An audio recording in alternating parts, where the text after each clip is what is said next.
Hi, it's Howard for the Mind Body Project. So I'm going to continue on with these questions regarding depression. So some questions that I keep getting asked.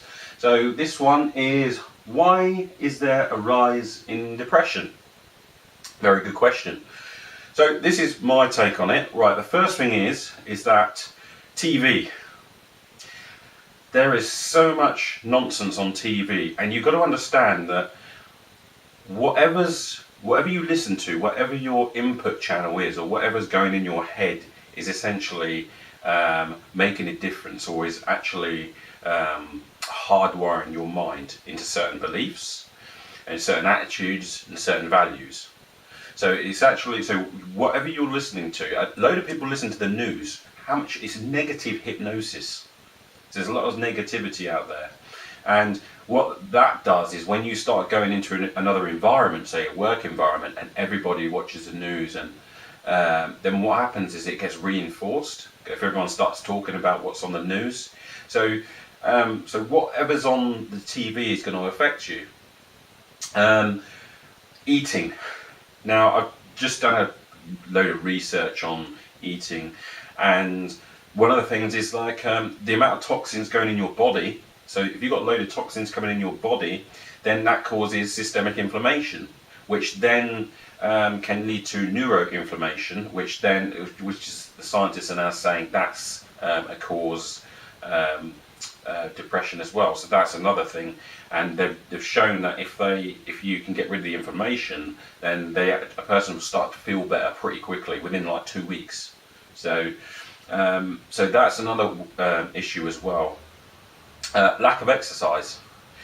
Exercise gives you feel-good chemicals, and what happens now in our lifestyle, especially the Western world, we just drive everywhere, bus everywhere. We don't do that much activity. I mean, we're saying like, oh, come on, do 30 minutes a day, just activity, moderate activity. We can't even do that. It's incredible. Yeah, our body's designed to do that, and unfortunately, what's happening is like you're seeing a massive decline in people doing any activity, and that for me is a big one, because physical activity breaks a lot of patterns. Because when you're doing things with your arms and legs, your brain actually you work different areas of the brain, and if you're not doing that, then you're sort of working the same areas of the brain. Again, that may cause inflammation in that area of the brain as well. So that's another area, lack of activity. Mindset and beliefs. So mindset, yeah, but you hear people talking, it's very, very, you got to understand that our default position is negativity.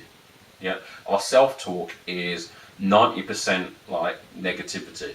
So you have to go out there and deliberately, and I say that word deliberately, go out there and actually find some things that are really of value in life and really good, make you feel good in life. You have to go and do that. You have to go and work on yourself. You have to go and do personal development. And lots of people will not do that. And if you don't do that, then the first thing is you have limiting beliefs. So you have limiting beliefs of what's possible. Your creativity goes down. So you can't actually imagine anything happening, and essentially you're in a trance. Yeah, everybody after about you imagine going into a new job, and you don't know you don't really know what's going on in the new job yet. You don't know. Yeah, so you're just learning. You're just trying to work out what to do. After about 3 or 4 weeks, you will get into a groove. You'll get into a rhythm.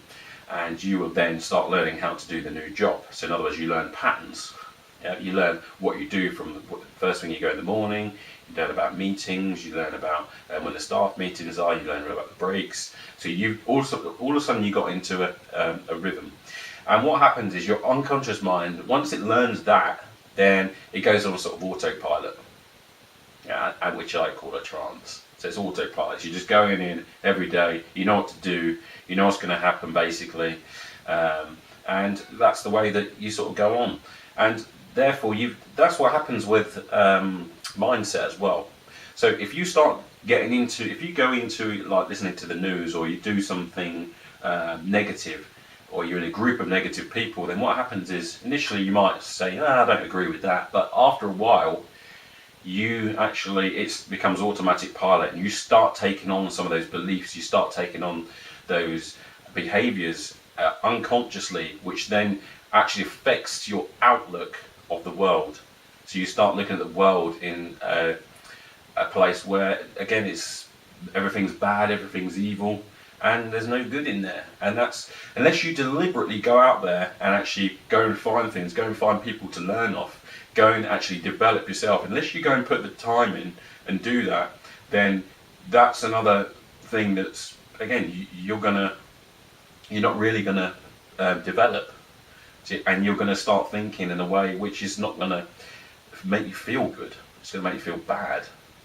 So that's some of my opinions on why depression is there. And as I said, I think the other things as well, just one more thing, is that because there now are quite a few people depression, then, or behaving in depression, should I say, then what they do, again, if you're one of your family members around that, especially children, then they will pick it up. Not by catching a bug, it's by doing the same behaviours or having the same outlook. And so you're, in other words, you either, if two people meet, if one person is depressed and one person isn't, one of you is going to change. So depending on who keeps their own, and it's usually the negative person will drag the other person down with them. So if a child, that's how, and then the child starts learning the behaviours. So that's another thing, if people are learning it off each other as well, their behaviours. So that's my, that's why I think there's a rise in depression. So another question might be, what do we do about it? But that's not for here. So, cheers.